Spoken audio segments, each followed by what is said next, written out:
What's up, everybody? This is Read the Bible with me. I'm Stan Jr., and today we're looking at Mark chapter 8. Mark chapter 8. I'm so excited that you've decided to join and read the Bible with me every day.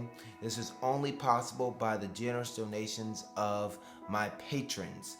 My patrons pay for all of this, and they make sure that I'm able to do this. And so if you'd like to become one and support this ministry, supporting the gospel being preached every single day, would you click the link in my description and you can support there.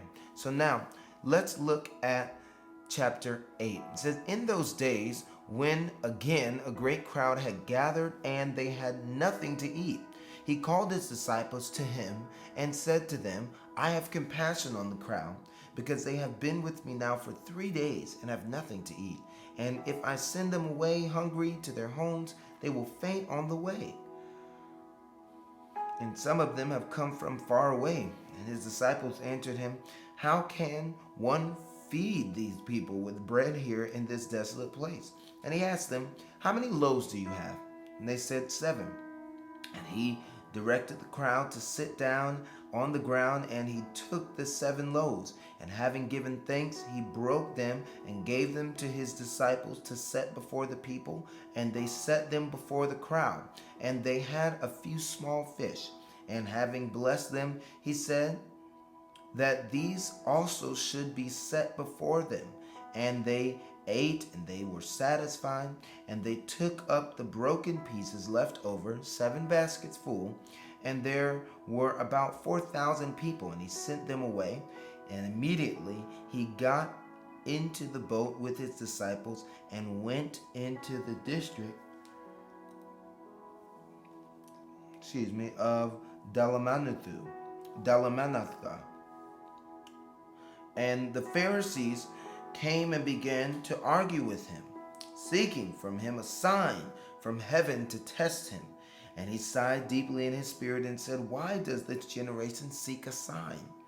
Truly I say to you, no sign will be given to this generation. And he left them, got into the boat again, and went to the other side. Now they had forgotten to bring bread, and they had only 1 loaf with them in the boat. And he cautioned them, saying, watch out, beware of the leaven of the Pharisees and the leaven of Herod. And they began discussing with one another the fact that they had no bread. And Jesus, aware of this, said to them, why are you discussing the fact that you have no bread? Do you not yet perceive or understand? Are your hearts hardened? Having eyes, do you not see? Having ears, do you not hear? And do you not remember when I broke 5 loaves for the 5,000? How many baskets full of broken pieces did you take up? They said to him, 12. And the 7 for the 4,000? How many baskets full of broken pieces did you take up? And they said to him, 7.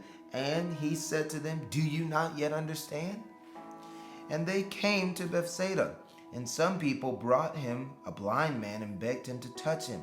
And he took the blind man by the hand and led him out of the village. And when he had spit on his eyes and laid his hands on him, he asked him, do you see anything? And he looked up and said, I see people, but they look like trees walking. Then Jesus laid his hand on his eyes again, and he opened his eyes, and his sight was restored, and he saw everything clearly. And he sent him to his home, saying, do not even enter the village. And Jesus went on with his disciples to the villages of Caesarea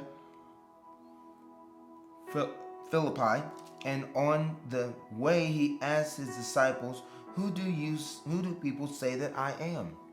And they told him, well, John the Baptist, others say Elijah, and others one of the prophets. And he asked them, but who do you say that I am? And Peter answered him, you are the Christ.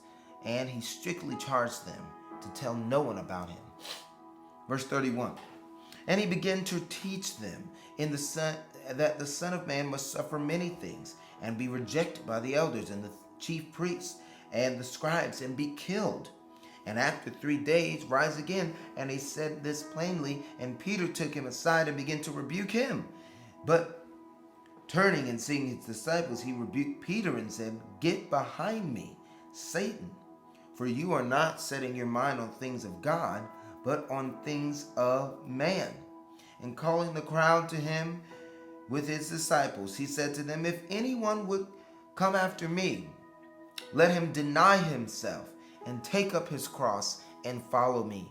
For whoever would save his life will lose it, but whoever will loses his life for my sake and the gospel's will save it. For what does it profit a man to gain the whole world and forfeit his soul? For what can a man give in return for his soul? For whoever is ashamed of me and my words in this adulterous and sinful generation, of him will the Son of Man be also ashamed when it comes in the glory of his Father with his holy angels. So Jesus tells us to deny ourselves.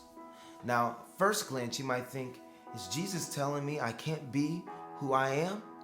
What I'm telling you is Jesus is saying you don't know who you are until you deny who you think you are. The Word of God tells us who we are. And so by you and me reading the Bible every day, either on my YouTube channel or on Facebook Live or here on TikTok or on Instagram, reading the Bible every day is going to inform you on who you really are. The person before this happened is not who you are.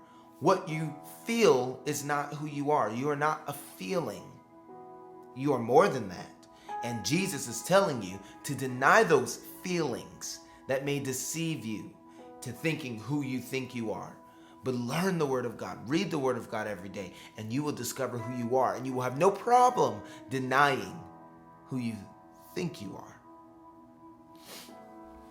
And that was chapter 8 of the book of Mark. Like I said, I'm so grateful for those that support me. If you would like to support, click the link in my description. What are you waiting on? And also smash that subscribe button. I want you to subscribe so we can do this journey together. I know who's subscribing, so we can all read the Bible every single day. Every single day. This is something that we're creating good habits and Christian habits of reading our Word every single day. All right? God bless you. Until next time. Peace.